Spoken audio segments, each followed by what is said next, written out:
बात करेंगे हरित क्रांति के बारे में। ठीक है, तो हरित क्रांति को देखना है। हरित क्रांति का ये इंपॉर्टेंट सब क्वेश्चन है, तो इसको जरा सा ध्यान से देना है। तो हरित क्रांति के बारे में समझिए। हरित क्रांति के जन्मदाता जो है प्रोफेसर नॉर्मन बोरलॉग है, याद रखिएगा, प्रोफेसर नॉर्मन बोरलॉग है। तो ये जो है ना, ये विश्व में जन्मदाता है, ये भारत के जन्मदाता नहीं है, बात को ध्यान से समझिएगा।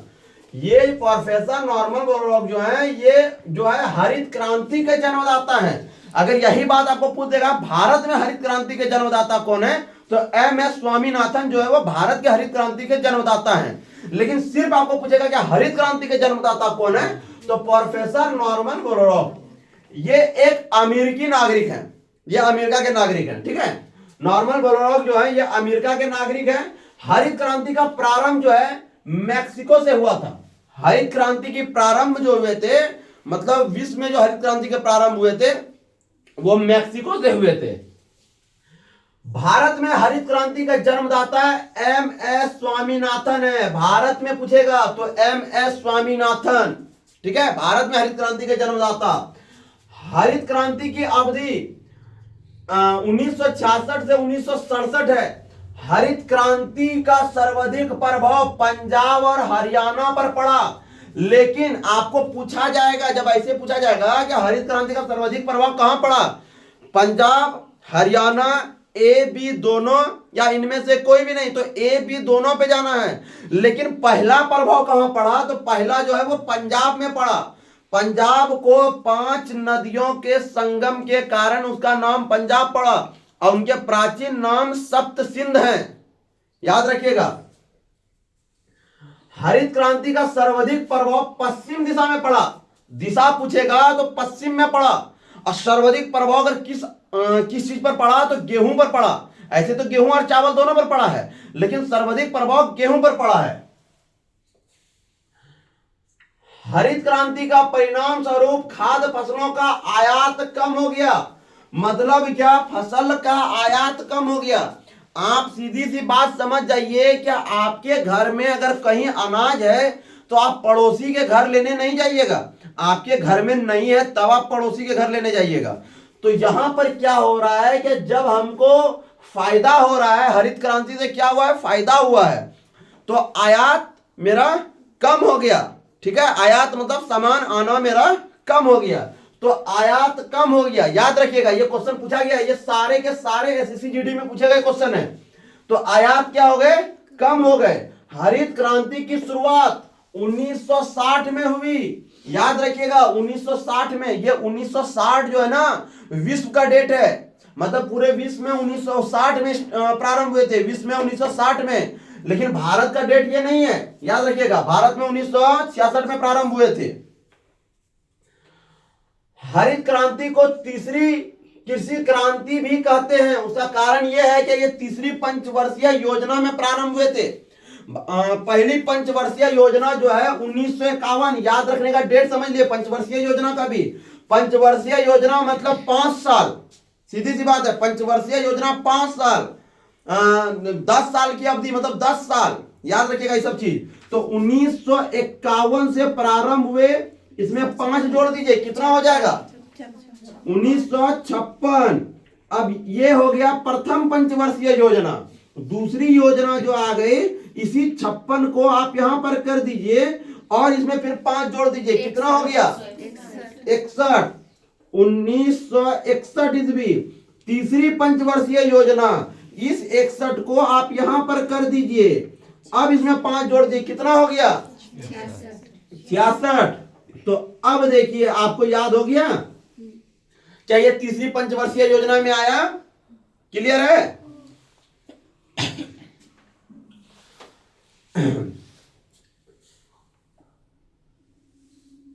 भारत में दूसरी हरित क्रांति की शुरुआत 1983-84 में हुई। 1983-84 याद नहीं रहता है तो इसको 83 को सीधे याद कर लीजिए। भारत जो प्रथम बार वर्ल्ड कप जीता उसी के समय दूसरी हरित क्रांति प्रारंभ हुई। तो पहली कब प्रारंभ हुई जी, 1966, 66। हरित क्रांति तीसरी पंचवर्षीय योजना के अंतर्गत आते हैं। सारे क्वेश्चन आप मिला के देख लीजिए, बिल्कुल आपको जीडी में मिल जाएगा। एक भी क्वेश्चन आपको ऐसा नहीं होगा जो जीडी में नहीं पूछा गया है। सारा का सारा सवाल जीडी में पूछा गया है और इससे बाहर नहीं आएगा। तीसरी पंचवर्षीय योजना के अंतर्गत आती है 25 मार्च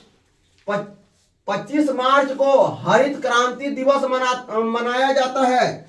तो इसमें से आपको काफी क्वेश्चन है जो कि याद हो जाएगा। जब आपको ऐसे आता है ना कि 25 मार्च को हरित क्रांति दिवस, तो दिवस सब जो आते हैं ऐसी बात नहीं है कि आप उसको स्पेशल याद कीजिए, आप पढ़ते जाते हैं। जैसे कि अभी जनगणना के बारे में पढ़े तो 11 जुलाई को, ठीक है, 11 जुलाई को जो है आपके जो है को विश्व जनसंख्या दिवस मनाया जाता है। 10 दिसंबर को मानवाधिकार दिवस मनाया जाता है। 15 को आर्मी डे मनाया, 15 जनवरी को आर्मी डे मनाए जाते हैं। 30 को जो है 30 जनवरी को शहीद दिवस मनाए जाते हैं। 23 मार्च को जो है ना उस दिन भी शहीद दिवस मनाए जाते हैं, लेकिन किसके याद में? भगत सिंह, राजगुरु और सुखदेव, ठीक है। और जस्ट आप इस तरह की ही जो है ना काफी वर्ड को आप याद कर सकते हैं इस तरह में। ऐसी बात नहीं है कि दिवस को आप स्पेशल पढ़ लीजिए, ऐसे ही आते जाता है तो आप उसको याद कर सकते हैं, ठीक है। भारत में हरित क्रांति के समय भारत के प्रधानमंत्री लाल बहादुर शास्त्री थे। लाल बहादुर शास्त्री थे। कौन थे? लाल बहादुर शास्त्री। हरित क्रांति के समय, हरित क्रांति के प्रथम पहली ये थी, मतलब कि उसको सुलझाने के बारे में जो बात की जा रही है, पहली ये थी क्या इसने भारत को आत्मनिर्भर बना दिया। क्या कर दिया? आत्मनिर्भर बना दिया।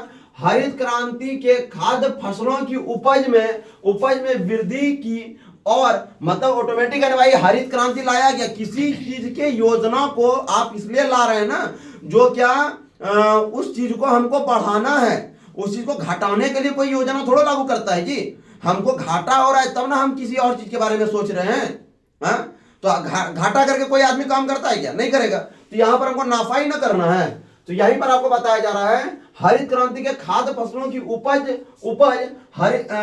वृद्धि की, और इस प्रकार भारतीय अर्थव्यवस्था में सकारात्मक योगदान दिया। नकारात्मक नहीं दिया, सकारात्मक दिया। मतलब प्लस पॉइंट हुआ, माइनस नहीं किया। मतलब ये नहीं कि हमको उपज में कम हो गया, उपज बढ़ा। क्या हुआ? उपज मेरा बढ़ा, सकारात्मक आया, नकारात्मक नहीं आया। हरित क्रांति के परिणाम स्वरूप भारत में खाद्य फसलों का आयात कम हो गया। तो ऑटोमेटिक है आयात कम हो गया, आना मेरा कम हो गया। भारत में हरित क्रांति की शुरुआत 1966 ईस्वी में हुई। हरित क्रांति शब्द का प्रयोग सबसे पहले विलियम एस गॉड ने की थी। तो याद रखिएगा, अगर विश्व में पूछा जाएगा हरित क्रांति की शुरुआत किसने की, तो नॉर्मन बोरलॉग ने। भारत में किसने की, तो एम.एस. स्वामीनाथन ने। इस वर्ड का उपयोग किसने किया, तो एस गॉड ने।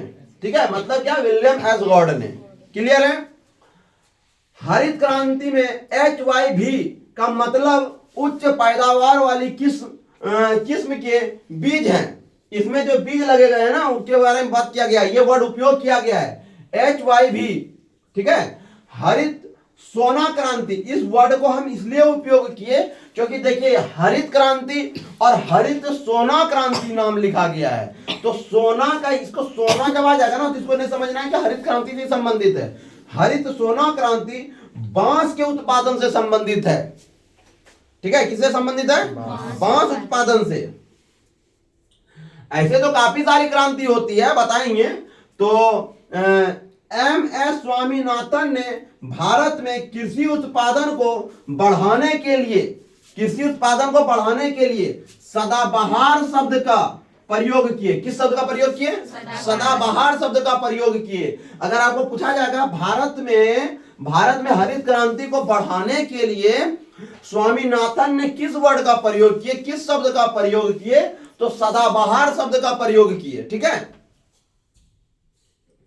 भारत में हरित क्रांति का सर्वाधिक प्रभाव गेहूं पर पड़ा। आपको पूछा जाएगा सर्वाधिक प्रभाव किस पर पड़ा था, तो गेहूं पर पड़ा, लेकिन गेहूं और चावल दोनों पर पड़ा है। तो चावल में क्या हुआ, उपज बढ़ा। आपको पूछेगा चावल में क्या हुआ, उपज घटा या बढ़ा, तो उपज उसका भी बढ़ा था, याद रखिएगा। भारत में हरित क्रांति के अग्रदूत और प्रसिद्ध कृषि वैज्ञानिक गुरुचरण सिंह कालकट थे। ठीक है, हरित क्रांति का मुख्य रूप से संबंध है अधिक उपज देने वाली किस्मों के माध्यम से खाद्यान्न का उत्पादन बढ़ाना। मतलब क्या, इसमें खाद्यान्न का उत्पादन क्या कर रहा है, मतलब क्या, हरित क्रांति सबसे पहले यह समझिए,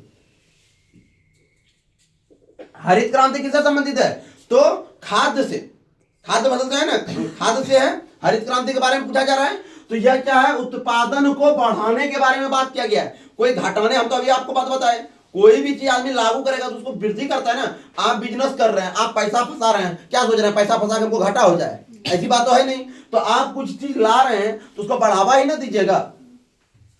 हरित क्रांति के दौरान मोटे अनाजों और दलहन के उत्पादन में कमी आई। ये याद रखिएगा इस वर्ड को, मोटे अनाज और दलहन में कमी आई। क्या हुई, मोटे अनाज और दलहन में कमी आई। हरित क्रांति की बुनियादी तत्व है कि खेतों में दोहरा उत्पादन करना तथा खेती के क्षेत्रों का विस्तार करना। ठीक है, दूसरी हरित क्रांति का उपदेश है, दूसरी क्रांति। पहला वाला तो गेहूं से संबंधित था ना। अगर आपको पूछा जाएगा गेहूं और चावल, और ए भी दोनों ऑप्शन में रखा था, आप ए भी दोनों मारिए, क्योंकि गेहूं और चावल दोनों से था। लेकिन सर्वाधिक पूछा जाएगा तो गेहूं, जगह पूछा जाएगा तो पंजाब। अगर ऑप्शन में पंजाब हरियाणा ए भी दोनों है तो ए भी दोनों पे जाइए। लेकिन सर्वाधिक जो है ना, प्रारंभ जो हुए थे वो पंजाब से प्रारंभ हुए हैं। ठीक है, और विश्व में जब पूछा जाएगा तो मैक्सिको से प्रारंभ हुए हैं। याद रखिएगा इस वर्ड को। तो चावल उत्पादन, चावल उत्पादन, तिलहन उत्पादन, दलहन उत्पादन के लिए संबंधित है। अब यहां पर देखिए, जैसे हम बोले ना कि काफी सारे के क्रांति होते हैं, तो सबसे पहले देखिए तिलहन। तिलहन पीली क्रांति किससे संबंधित है जी, तिलहन उत्पादन से। इसी तरह के काफी क्रांति हैं, तो यहां हम सिर्फ हरित क्रांति की बात किए हैं। तो हरित क्रांति पर आपको समझना है। इसमें कोई डाउट है क्या जी? हाँ, कहीं पर किसी को सवाल पूछना पूछ सकते हैं। ठीक है।